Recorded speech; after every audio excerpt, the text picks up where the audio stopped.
Well, hello, everybody. It's Friday, and of course, you know what that means if you're tuning into the podcast, because I've been doing this every Friday for over 2 years now. Q&A and slightly heavier topics for today. As you can imagine, given the circumstances of what happened in Texas, my inbox has been very flooded with people asking me to address it and provide any potential solutions that I may have. Spoiler alert, I have far more questions than I have answers, and I'm actually always very hesitant to actually talk about these things before more information comes to light, because I feel that the first information generally reported is the least accurate. And then from that light topic, we're going to move over to a little bit of alcoholism.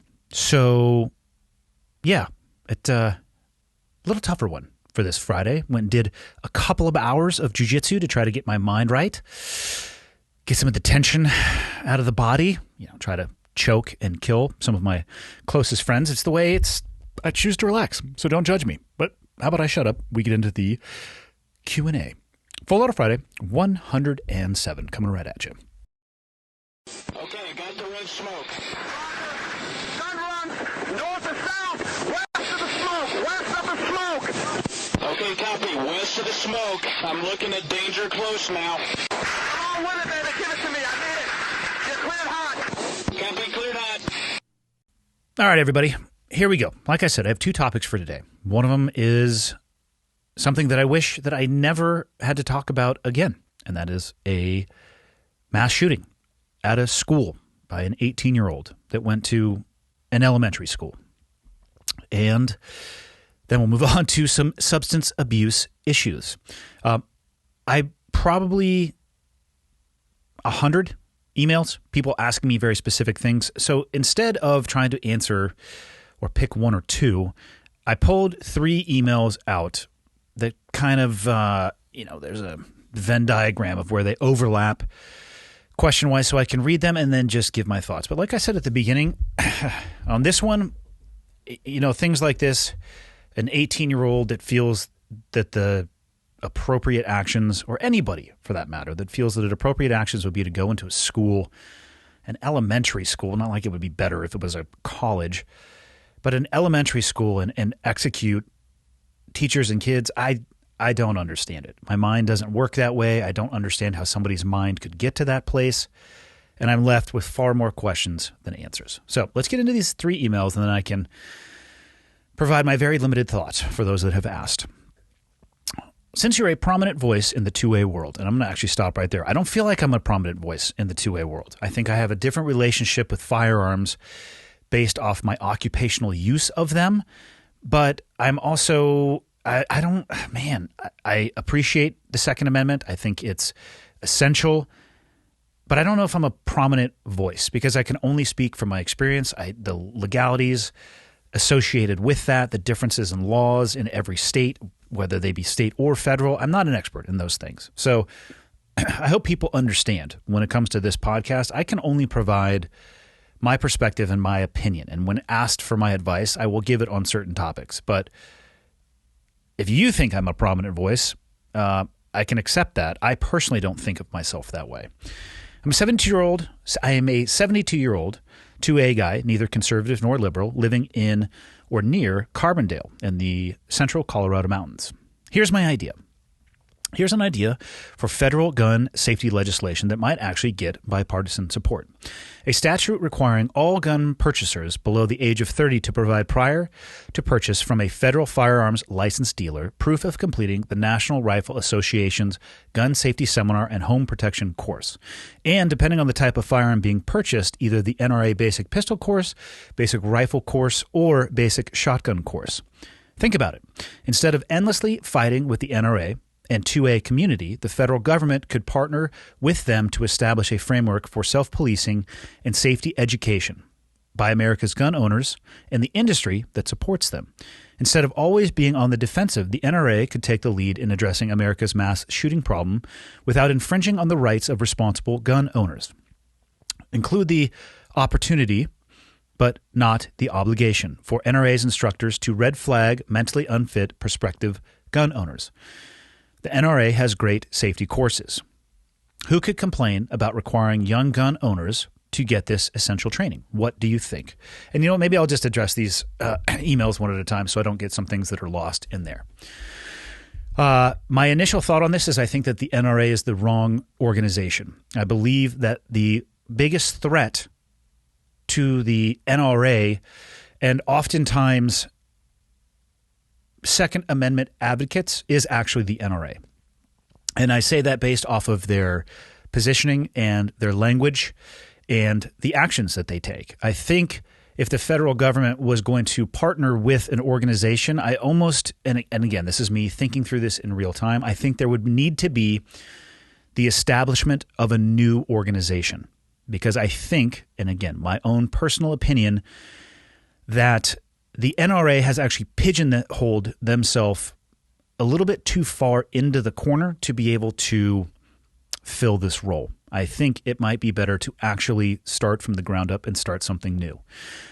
My personal thoughts on firearms and courses associated with firearms. For me, one of the first things that I ask people when I'm going to have a conversation about firearms, I will ask them, what are they designed for? Some people will say that firearms are designed for defense, and I believe that to be, personally, an intellectually dishonest position to hold. Guns are designed to kill. They're designed to take life. That's why we choose them to hunt. That's why we arm police officers with them. That's why we purchase them and train with them for self-defense. Now, can they be used to defend? Yes, they absolutely can. They can be used to defend yourself, and a lot of the times it can compel people to either stop an action or take an additional action, something that you may want as the armed individual, because of the threat of what they're capable of doing. That threat of taking life can really motivate people who find themselves on the working end of a firearm. So when I talk to people about firearms, I always try to start with that foundational position. Firearms, in my mind, are designed to kill. And that's not something, and maybe people don't want to use those terms because they feel like it puts it into a tenuous situation. Maybe they feel like it gives people ammo, metaphorically. Oh, well, we shouldn't have anything around that is designed to kill. And I don't feel like that's the case at all. For me, firearms are a tool, and they're more about the person that's holding the tool than the tool itself. But education and courses associated with those tools, I think they're essential. I think, to me, they're very common sense. Now, requiring people to take those courses, again, there are a group of people who take the shall not be infringed philosophy exactly as it's written. And I've heard arguments about, the Constitution, it's supposed to be taken exactly that way. I don't feel like going down into a constitutional argument or conversation about this, but there are people out there who would say, well, you know what? That's infringing on my right to go in and purchase a firearm when I want to. And again, for me, that's not the point. This isn't the point in time to have that conversation. What I'd rather reinforce is that if you can come to the realization or come to the station or position that what firearms are actually designed for, then it makes total sense to treat them in a manner befitting what they're capable of. And then, of course, educate yourself and maintain your currency and competency. Vehicles can be used to kill people, and there are examples of that, plenty of examples of that. That's not what they're designed to do. And they're a privilege in the United States. Your driver's license and owning a vehicle is a privilege, but people learn how to drive a vehicle. They insure themselves. They take training courses. I mean, there's even rally courses out there. You can go as far as you want to, but the point in all that is it's something that requires responsibility if you're going to get behind the wheel of a vehicle. So we train and we educate people who are coming of age being able to drive. It's a common sense thing for me. I don't know if it's ever if mandating it is necessarily the right course of action. To me, though, owning a firearm and training on a firearm, becoming current on a firearm, and educating yourself, again, common sense. So I like the idea of that. I don't know if it would ever fly in this country. The red flag ability when it comes to the instructors or anybody for that matter. I am not an expert on red flag laws or the ones that have been proposed. I I've seen some that seem a little bit docile, and I've seen some that have some real teeth associated with them. I think there should be a mechanism, and I don't know how to define what that would look like, but there should be a mechanism where if people are legitimately concerned for the mental sanity or the mental fitness of an individual or of a gun owner, that something should be able to be done about that. Again, I don't know what that should necessarily look like. And in the veteran world, I've more than one example of other veterans reaching out. And I actually know of some very concrete examples of people from my own community who called friends and said, I need you to come over and get my gun. So I guess in that instance, they were reporting on themselves. They didn't want their guns to be gone forever, but they realized that they were in a place that they could make a bad decision. So they had somebody come over and secure them for them. I think that would be the best case scenario. I would like to see something exist where if you had cause, you could take action. Could that system, if it were ever to be created, be manipulated and used for the wrong reasons? Yes, it absolutely could. That would, of course, be the extreme side. Never being able to address anybody or talk about these things would be the other extreme side. I think there might be a solution somewhere in between. So courses, I think, would be great. Whether or not to require them, I don't know if that would ever pass legislation. Email 2. Longtime listener here. I'm a father of 2 young children. I'm asking you to help me wrap my head around protocol that keeps law enforcement from apprehending a shooter. If the reports are true, and then 4 bullet points to follow. Police car chase occurred.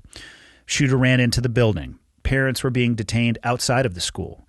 Shooter wasn't apprehended until 50 minutes later. What the hell, man? So this one I grabbed because I did a little bit of research, and I can't actually determine with any level of certainty that I'd feel comfortable, if I had to make a bet with everything I had on yes or no, I can't determine whether or not a car chase actually occurred. And this goes right back to my opening point at the intro is I'm always hesitant to talk about these things specifically until more information comes out. Because you get a few laps around the sun, and unfortunately things like this happen, or you just watch the news cycle and you watch what leads when something first comes out and then what eventually the story morphs itself into. So if the reports are true, I don't know. Maybe a police car chase did occur, and maybe the shooter did run into a building. As far as the parents being detained outside of the school, I did see a few news articles where they were talking about that. And what I'll say is, one, I'm not a law enforcement officer.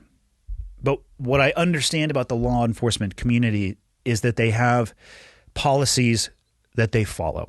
And I suspect that a lot of the time, those policies are not actually set by the individual officers or the responding officers. Having a parent run into a building with, I don't know if this person was supposedly armed or unarmed or whatever it may be. I can imagine situations where armed civilians rushing into that school could have made things worse. I could also imagine a situation where they could have ended the incident faster if it if it actually went to 50 minutes, which is a number that I have seen thrown around in some news outlets. It could make it better or it could make it worse. I suspect the policy of the police department, though, is to separate anybody who is not directly involved in the incident so they can determine what their appropriate response is going to be. What I can say is tactics change over time.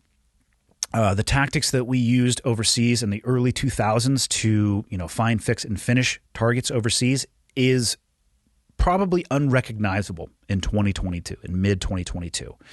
And the reason for that is that what we were seeing on the ground from our enemy was causing us to change our tactics. It's a game of chess. We would make a change, they would make a change, and it continues to move along. The policy at this organization or the organizations, because I'm not exactly sure the municipality that this falls in, probably drove the actions that they took. Were there people who would probably want to rush into that? Yes. Were there people who think that it would be better if everybody stayed out of it? Probably. And I'm not here to say which one is right or wrong. What I'm here to say is that the policy is going to dictate the actions. As far as the shooter not being apprehended until 50 minutes later, I don't know. I don't know how to describe the chaotic nature and uncertainty of a tactical situation where gunfire is being exchanged. And I think in a situation like this, it would be even more complex. Like overseas, it's like, yeah, we expected to encounter resistance of some kind. We were going and at the time of day or night that would give us the most advantage, and approaching from the terrain that would give us the most advantage, and prosecuting the target based off the topography or geography that would give us the advantage. And we had planned for days beforehand, primary, secondary, tertiary, what ifs, all of these things that we were going to work our way through. And then still it can get chaotic on target. Because especially when you cross the threshold of a structure, you can look at satellite imagery from above and you can hypothesize about what it's going to look like. You step foot through the threshold of the door and shit can get wild. You can get turned around on yourself. There's plenty of incidents of blue on blue in the SOCOM and JSOC community. And by that, I mean people shooting each other, friendlies, maybe getting turned around, and you start working your way back towards the trainer people coming in. There's ways that it can happen. It shouldn't, but it does. My point in saying all of that is I have absolutely no doubt that the responding officers on the scene did the absolute best that they could. From my understanding, this person was barricaded. They probably had to determine where they were barricaded. They had to pull everybody else out. From what I can tell, police were doing everything they could to get people out of the building, breaking windows, pulling students out. And then eventually they were probably able to determine exactly where this person was. It sounds like they beat through the door and ended his life, which, I mean, how would you it's a brave thing to know that there is somebody who is armed with the intent to kill you on the other side of a door, a locked door. And you stand there and you burst your way through it knowing you're probably going to take some rounds. So I have nothing but the utmost respect for the individuals who crossed that threshold. The amount of risk that they absorbed willingly is hard for me to describe. And I'm sure everybody would like to hear that, somebody ran into the school, so the officers just pursued on foot directly, and maybe that wasn't even possible.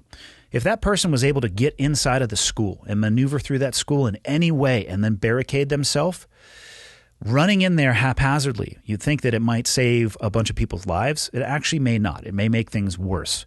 And that's where that time component comes in. But again, the time component is probably driven by policy. I don't know what the policy is of this organization, but I guarantee you they did the best that they possibly could. Question 3 from a Canadian. I'm not sure if this is the correct email for Fallout of Friday. I apologize if it's not, but I wanted to get your opinion on this. Full disclosure, I am living in Canada, which I consider to be the top hat of America. So my understanding on gun laws in the U.S. is probably not great. However, as far as I can tell, unlike Canada, you do not require a course or any education to own any kind of firearm. I think you're right. I don't know if any courses are required depending on how fringe you get on the firearms, but I think you're correct. Before you or any of your audience freaks out, I'm not claiming that Canada has great firearm laws. In my opinion, it's actually not great currently. That being said, I do think a course provides some good things. I think that course could provide a first line of defense in the form of the educators to people that just seem off and do not seem like they are safe to own a gun. Also, it could be a way of enforcing some sort of gun training on people who otherwise would never take the time to educate themselves. Anyway, basically, I'm asking what, in your opinion, are the pros and cons of some sort of gun safety course that is required before obtaining a firearm? So this ties in a little bit to the first one, but again, this is like the Venn diagram of where they all overlap. People who have true malicious intent, like true sociopaths, they can make their way through a course, just so you know. For people who think that by having somebody attend a 2-day course or do something that's remote, that it's going to ferret out the individuals that might be problems. I don't think so. And I also don't think that those individuals who somehow fucking arrive at a headspace that murdering elementary school children, they're not really going to worry too much about gun laws and educational requirements. And one thing I'm going to add now before I forget about this, and this is something that I did not see in any of the emails that came in, and this is something that I have to reinforce. So murder is illegal, obviously. It happens every day in the United States of America, with firearms and, of course, without. I couldn't agree more. And I think the Second Amendment is essential for this country. Like I defined what a firearm is designed for, the taking of life, I personally believe that if you are going to own firearms, you should be required to own a gun safe. Because people who are hell-bent on doing this will source a weapon from somewhere else, or, well, actually, yeah, they will source it from somewhere else. And that maybe could come through petty crime on the street. Plenty of people out there who like to have a truck gun and it just sits there in broad daylight, sometimes sitting in the cup holder of their vehicle. Not awesome, by the way. Or unsecured firearms in their home. And there have been plenty of instances where people have been involved in situations like this and they got the firearms from other family members. It's really easy to not allow that to happen. And that starts with a good gun safe. And in this modern era, like, I'm not saying don't carry a gun on you. I'm saying when it's not positively being controlled by you, put it into a gun safe. I'm friends with a lot of the law enforcement in the Valley. The theft of weapons in the Flathead Valley is a real thing. It's a real thing because they use it as their source of money. And then by that, I mean in the form of trade for narcotics, largely. And where those guns go after that, anybody, who fucking knows, right? But they find their way into places that probably are not going to be used with anything other than malicious intent. And I think that is avoidable. So if you're going to own a firearm, I absolutely believe that you need to own a secure storage device as well. So, and I don't know how this email reminded me of that, but that's where I kind of came to that. So again, the Venn diagram of all of these things, people have asked me about what do I think the solutions are. Should we have an armed veteran in every school? I've been asked that question before, and my baseline answer to that is, I don't know if that's the best idea. Serving in the military, regardless of your capacity, is an amazing thing. And I am thankful for everybody who has ever made that decision. It doesn't necessarily suit you or make you suitable for that person to be thrown into a tactical environment. They're now protecting children. The vast majority of the military does not engage in direct combat operations. The vast majority. Do they come from a system that should, in theory, have a better understanding of discipline, of integrity? Yes, they do. But there needs to be an additional level of vetting, an additional level of training. So I think it could help. It's not a turnkey solution. People reached out over email. Well, we should, I'm from Australia. And, there was a shooting, I believe it was in 1996, and the government did a 180, and they took back firearms. And I understand that, but you also have to put into context the difference between Australia and the United States. Australia has a population that is less than the state of California. It's also less than the state of Texas. I think it would land at number like 3 or 4, and 4 and 5, those states are a couple million people behind. You also have to look at the number of guns that have been in circulation, how long they've been in circulation for. And when I look for solutions, I look for, is it practical and is it reasonable? I don't think it is practical nor reasonable for the United States of America, given that there's over 300 million guns in circulation, to do an about face on that. I don't know what organization would do it. I've heard people say, you would just you would suffer with your taxes and this, that, or the other, or an IRS agent's going to come to your door, or local law enforcement. I don't know. I don't think I think it fails the sniff test of being practical to me. And so, what other solution does that give us? So this was apparently an AR, which I'll say this because some people still don't know this. AR does not stand for assault rifle. It actually stands for Armalite rifle. Maybe get rid of those platforms. And what I would say is go and look at gun violence statistics. What you're going to find is that an AR platform type rifle is nowhere near the actual top. The number one tool used when it comes to weapons-based violence is pistols, which makes sense. They're highly concealable. They're portable. Smaller magazines, smaller print, right? You can carry them on you. So removing the AR platform rifle does not solve an issue like what happened in Texas. And when people ask me what does solve it, the only answer that I have is that I don't know. I don't know what we can do to stop something like this from happening. I was having a conversation yesterday, and I was asking the person, I was trying to remember, when did things like this start happening, so I could chronologically maybe work myself backwards and identify some changes and shifts that could lead to something like this. I remember stories my dad telling me they would take shotguns to school and put them in lockers and go hunting afterwards. So it's not like there weren't access to firearms for previous generations. There are obviously more firearms now, but there are more people now as well. So I don't know if the ratio has gone up or has gone down or has stayed the same. But I don't think it's an access to a firearm. I do believe that there is an element of mental health and mental illness associated with this. It's the only logical conclusion that I can come to when I sit and try to put myself in the headspace of an 18-year-old that goes, okay, I'm going to shoot my grandma first. Then I'm going to go to an elementary school and kill kids. I maybe my brain doesn't work correctly. I feel like the only way that happens is if you're fucking crazy. And I think maybe we need a better definition of what mental illness is. So we could, if people are going to do things like red flag laws or have that be a possibility. And again, I'm not advocating for or against that. It needs to be based off of a definition, some type of quantifiable definition. It can't be subjective. It needs to be objective.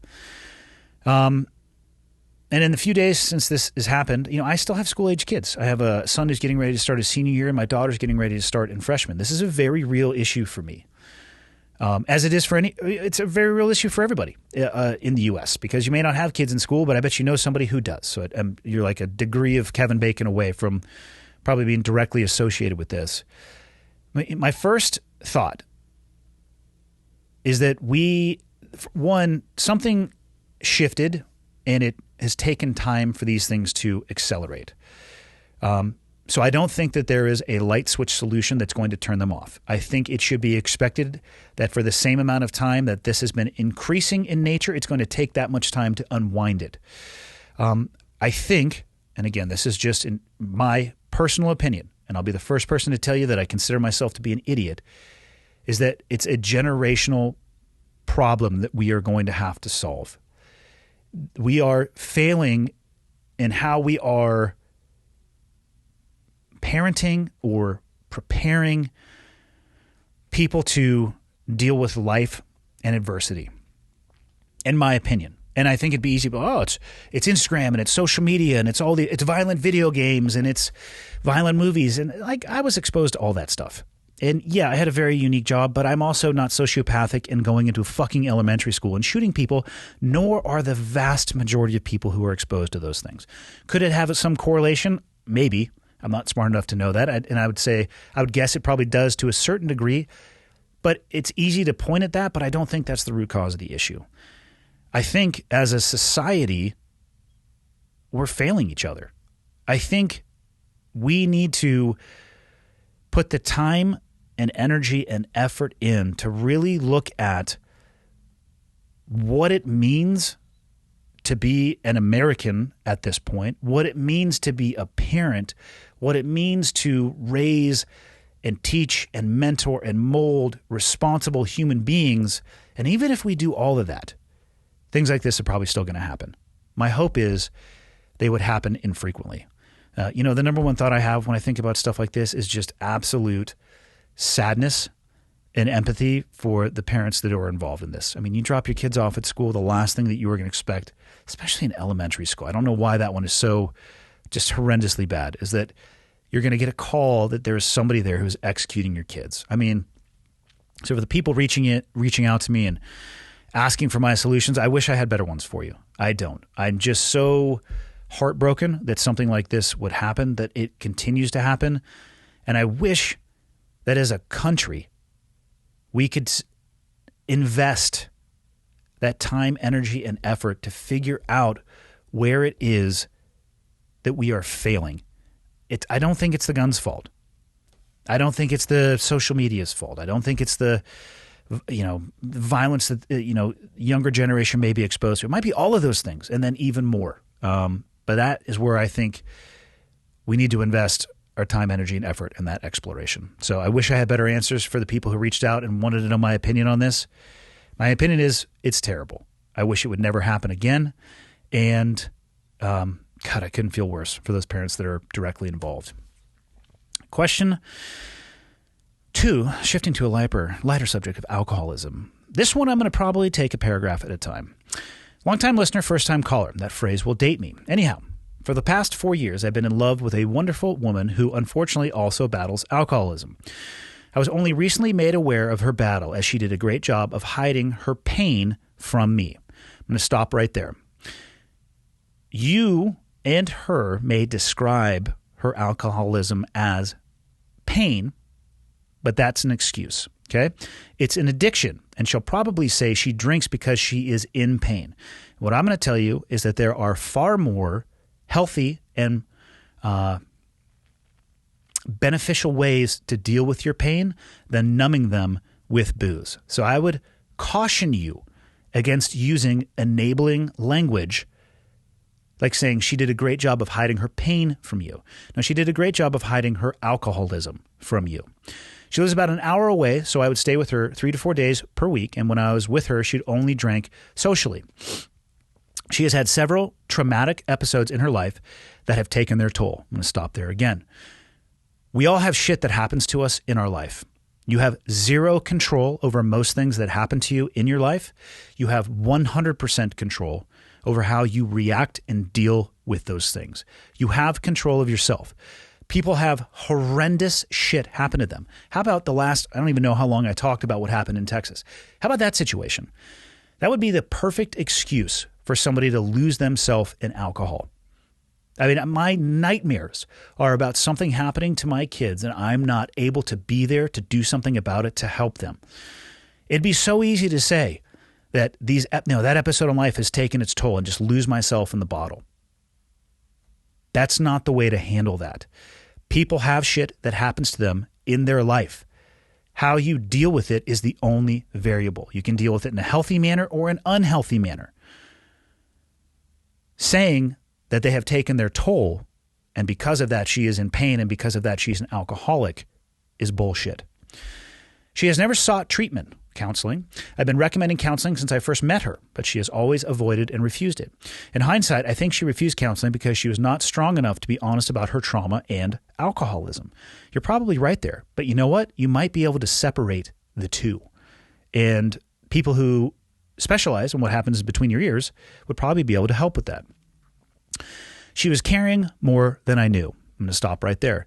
Most people, when they are carrying a heavy burden, to use a rucksack or a backpack as an example, or I guess in this, it would be a metaphor, they are the ones who are loading it.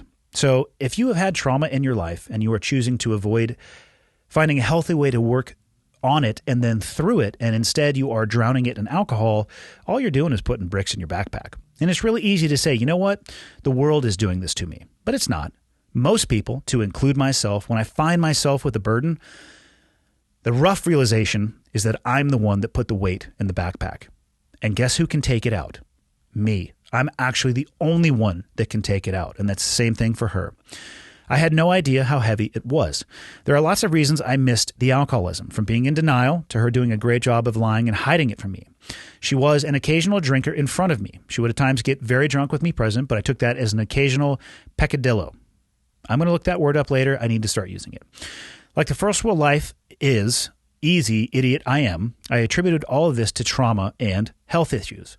So it sounds to me like you actually had a glimpse of this, but you wrote it off, and you probably wrote it off because you were looking at it through the lens of love and the lens of imperfection, which we all are, and I can get that. But there's going to be a point in time, and I feel like, because I'll continue to read this email, you might have reached that point in time where actions need to be taken and boundaries need to be set. The last couple months have accelerated her collapse. Her depression became clinical. She stopped effectively hiding her drinking. She stopped working regularly. She has lashed out in anger only to collapse in a heap of despair. She lied under direct questioning, etc. Rock bottom was a week ago. I received a call from one of her colleagues. He told me that he was at her house and that she was drunk. I went to her house to babysit, still not realizing the gravity of the situation. I thought she was a rookie alcoholic, not a seasoned veteran. A very long night of drunk person arguing and yelling followed. The next morning, she was the sweet woman I had grown to love. I sat down to work. I have a first world life is easy, this idiot can work from anywhere job. And she was going about her day, another missed day of work for her. At about 10 a.m., I wandered into the kitchen and checked her large stainless steel coffee mug. It was 32 ounces of vodka. I poured out the vodka and asked her to sit and talk with me. I told her that I love her. I told her that I poured out her vodka, that I was sorry that I'm an idiot and I didn't realize how much trouble she was in. Okay, I'm going to hard stop right there. I appreciate your level of extreme ownership, to use a Jocko term. And it's great, but it can be taken too far because you are attempting to take accountability for her behavior.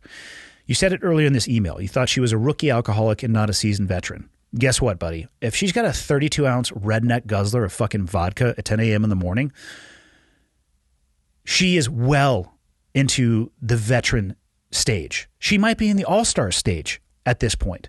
And claiming that you are an idiot or, apologizing to her and feeling like you're an idiot because you didn't realize how much trouble she was in is excusing away the fact that she was intentionally and 100% lying to you on a daily basis to hide this behavior.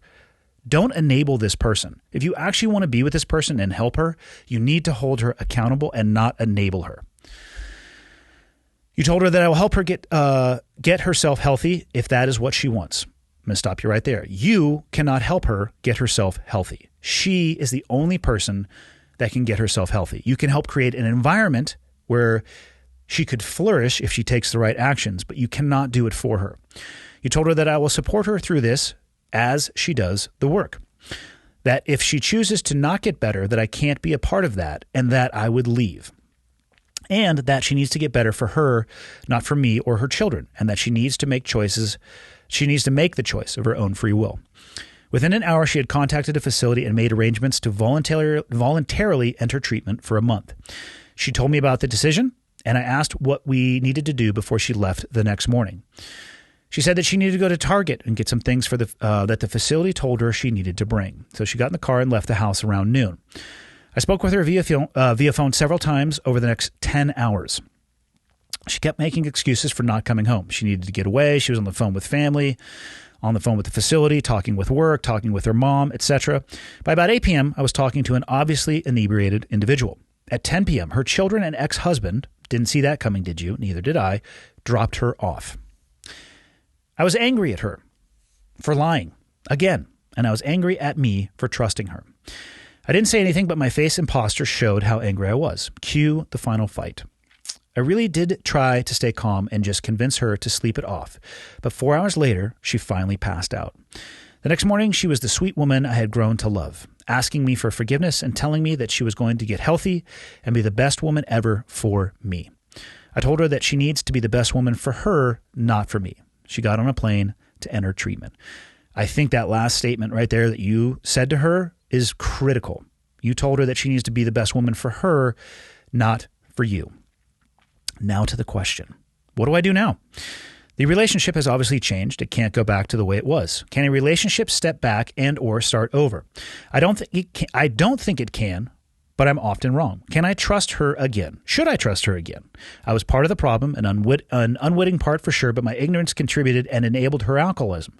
Is it selfish of me to want to continue this relationship?